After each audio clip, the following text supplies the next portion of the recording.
pinakahihintay nyo po mga kababayan. Umpisahan natin kay Torion versus Risa Ontiveros, mga bossing. Aba, hindi pa ho naghaharap sa Senado. Panigurado po pag nagharap si Kibuloy, mga kababayan, at si Risa Ontiveros na ating senadora, mga bossing, talagang kasama itong si Atty. Torion.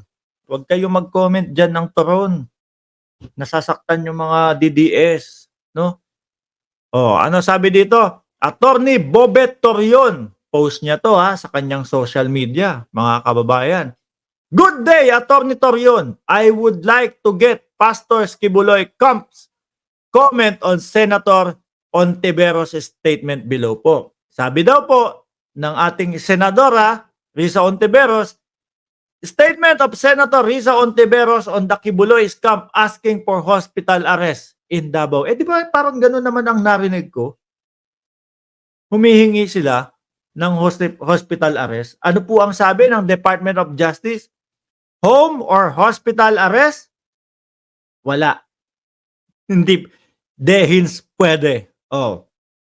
Yun, dehins pwede daw po. Seryosong mga krimen ng human trafficking, rape at child abuse ang kinakaharap ni Apollo Kibuloy.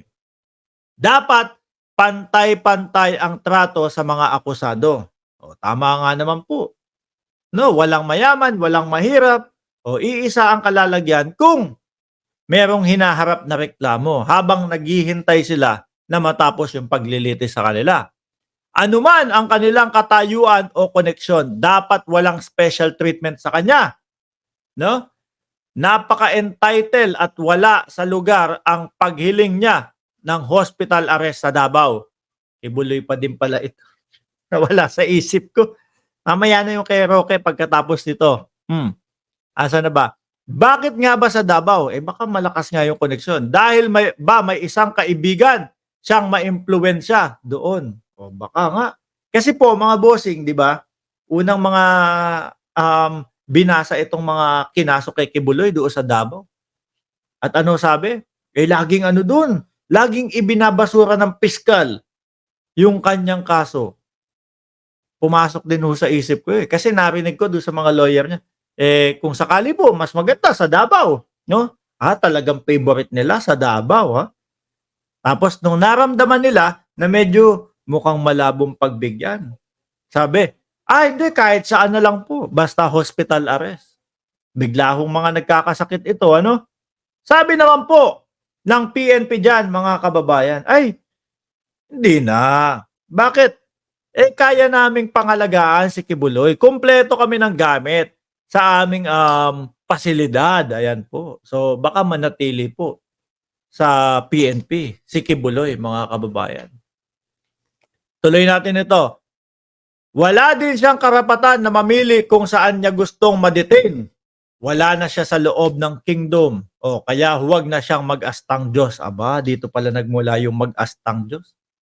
Bakit sila yung namimili ho talaga, mga kababayan? Nagtataka lang ako.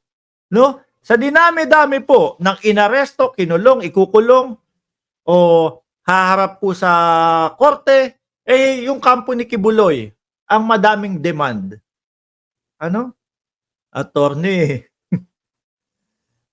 ano po, baka ikaw din pinag-aaralan nilang kasuhan dahil nga po daw obstruction of justice. Alam niyo po, isa sa naiisip ko mga kababayan, kung bakit po nila ipinipilit, no? Na sa labas daw po galing si Kibuloy at hindi daw po doon sa loob ng Cojic compound. Ang sabi naman po ng magiting na general na si General Torre, naku, nakubkob namin yan sa loob, doon sa may Bible room, etc., etc.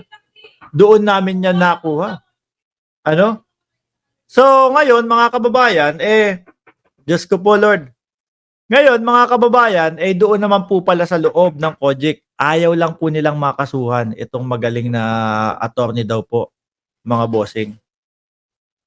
Yan ha. Saglit lang, babalik ako, mga bossing. At may kailangan lang daw tayong gawin po, mga kababayan. Ilalagay ko muna ho ito. Ano?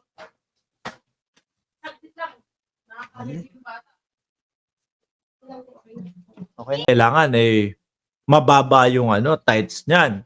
Ano, kasi wala namang masyadong pera yung mga nandoon sa Oblo, 'di ba? At yung mga kasama niya doon sa Oblo, mga kababayan, eh, kumbaga mga simpleng tao lang din po kagaya natin, oh. Hindi po malaki yung mga wala nga, eh, 'di ba? Oh, sabi ni Ma'am BMB, Chris Rose, mag-like po tayo. Ay, salamat. 1,295 viewers. Huwag niyong kalimutan mag-like, ah.